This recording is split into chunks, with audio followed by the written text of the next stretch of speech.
Hey guys, so if you notice my liquid cooling system is clear. So today what I'm going to do is I'm going to add some Thermaltake concentrated blue. Before I start, take a moment and watch this short clip. Thank you.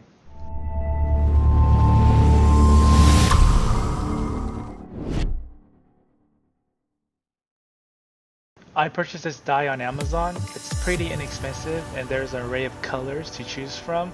But for now, let's enjoy the show.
Thank you guys for taking your time to watch this video. If you like this video, please give me a thumbs up and subscribe.